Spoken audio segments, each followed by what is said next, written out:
One of the topics I get asked about the most in person is cabinet refinishing. Now, I don't have a lot of experience refinishing cabinets, but I'm pretty sure we can tackle this and get the job done.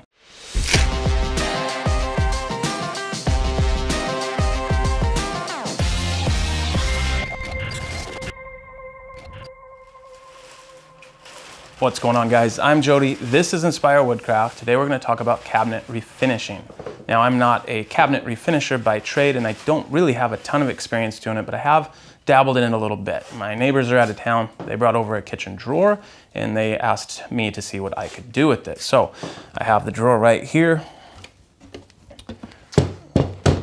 And as you can see, we have all this gummed up area right here, which is basically their main concern, and a lot at the top. So we're just gonna go ahead and see what we can't do to take this top coat off, take some of this stain off, and then go ahead and refinish this for them and put it all back together. Dude, it's not a friggin' art project. I'm just making sure. Now we're gonna need a few things to get this done. The first thing is going to be paint stripper. I'm using this Crown STRP liquid stripper I picked up at Lowe's. You don't have to use this brand, of course, but make sure whatever you grab is suitable not only for what you're trying to remove, but also what you're trying to apply it to. For stain, I'm using Minwax Golden Oak. I'm not going for a perfect match, but I am hoping it gets me really close.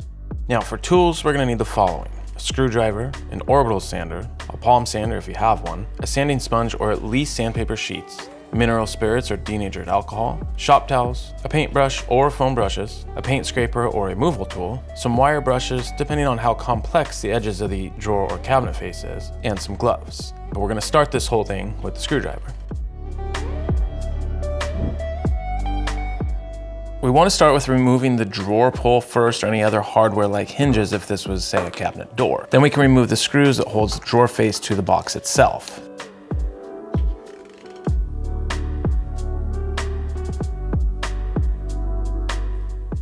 I found it a little tough to get those screws out by hand. You might need a drill or impact driver to make things a little easier.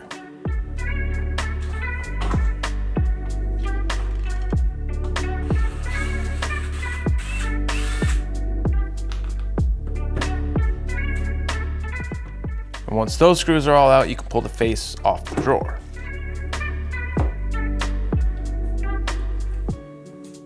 So I'm going to show you guys a little bit more up close. Hopefully you guys can see better. That's that top coat and stain. That's what we're actually trying to replace. Now, one other thing before we apply the stripper, we want to clean this. So some hot soapy water is just fine. Just get a lot of the dirt and grime off of it and everything else. Also remove these little drawer bumpers and any double side tape. You won't need to reuse the double side tape or find any, so don't worry about that. They usually put this on here when they install the drawer fronts to the box itself, the actual drawer, and it's a temporary clamp so that they can screw in from the back side. And since yours is already screwed in there, you already have your screw holes to relocate, you won't need to worry about the tape. So we will get this cleaned up and then we'll start stripping. I'm gonna go.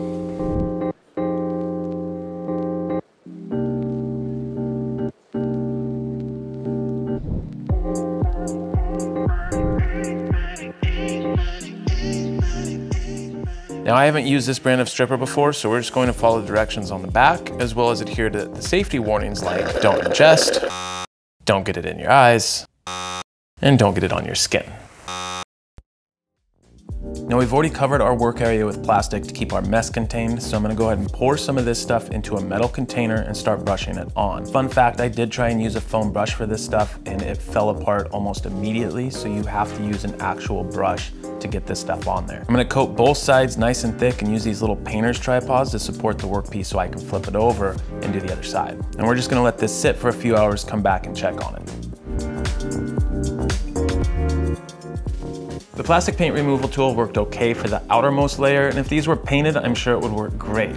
But to get past the stain and expose new wood, I had to break out the metal scraper. This worked 10 times better, but keep in mind, this is oak, which is pretty durable. If this was pine or another softwood, you'd want to be really careful not to gouge the wood or scrape too deep. Wire brushes help for getting into profiles, but again, take extra care if it's softwood. I cleaned up any residue with mineral spirits as per Crown's instructions.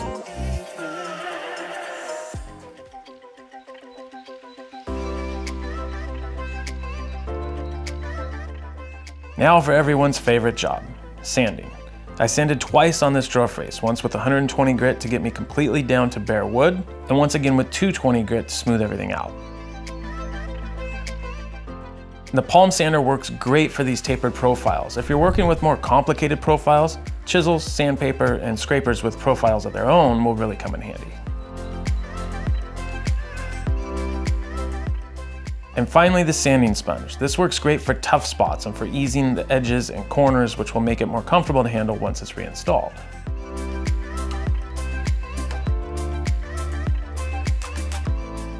A wipe down with denatured alcohol will take away the dust, and at this point, we're ready for stain. I ended up using General Finish's Honey Maple oil-based stain instead of the Min Wax. The Min Wax is more brown than golden, so this was just a better match. Now I had a piece of red oak in the shop that I could use for a test piece, but if you didn't have any extra material laying around, you can use the spot on the back of the drawer face where it attaches to the drawer itself. And once it gets installed, it'll never be seen. It'll give you a really good idea of what the color will actually look like on your cabinets. Hey, did you tell them about hats? No. That's a good idea. All right, you guys have asked me about hats, and I'm happy to say that hats are now available at inspirewoodcraft.com. These are genuine Richardson 112 snapbacks with leather work from Authentic Leather Patch Company. One is just the tree for sort of a minimalistic design, and the other one is the full Inspire Woodcraft logo front and center. I love these hats and I wear mine daily. The first handful of people that order them will have a little bit of a delay until we get enough orders put in, but I promise it's worth the wait. So go to inspirewoodcraft.com and check those out, and thank you so much for the support.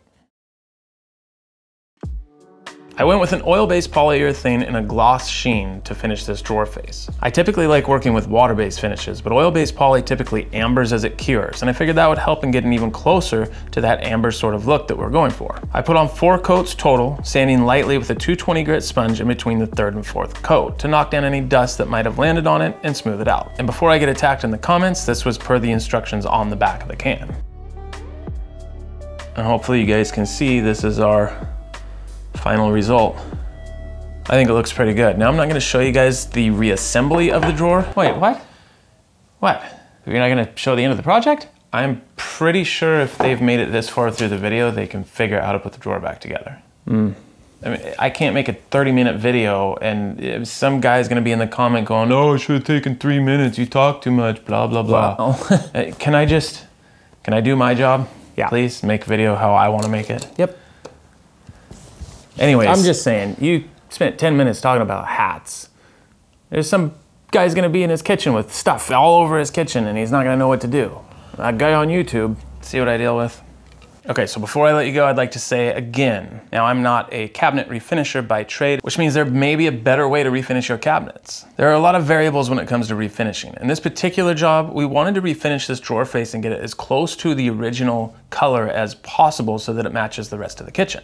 Now, if this was a whole kitchen, if we were gonna stain it darker or if we were gonna paint it, we could have gone a little different route to get the same job done. But all in all, this technique can be used to refinish other things like, let's say, a nightstand or a dresser, or even repurposing used lumber to use again in a new project. Anyways, that's it for me. Let me know if you guys have any questions. I have a question. How do you put the drawer back together?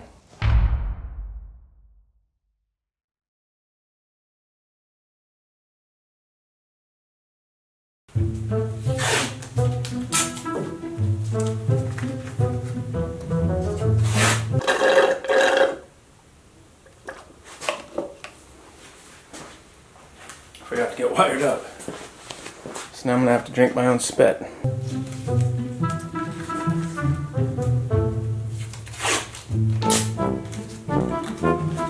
All right, let's try this again. Take 200.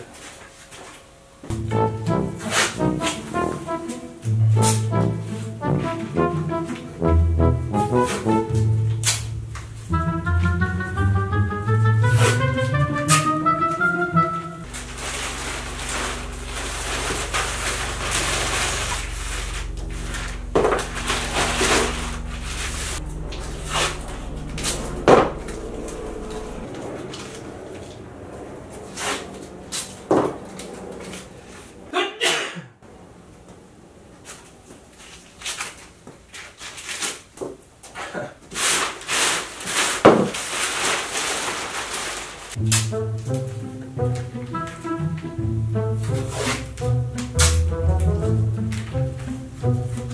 let's try this again. Hopefully I'm actually looking at the damn camera, or else this is all for nothing. Okay, we're going to do one more just in case.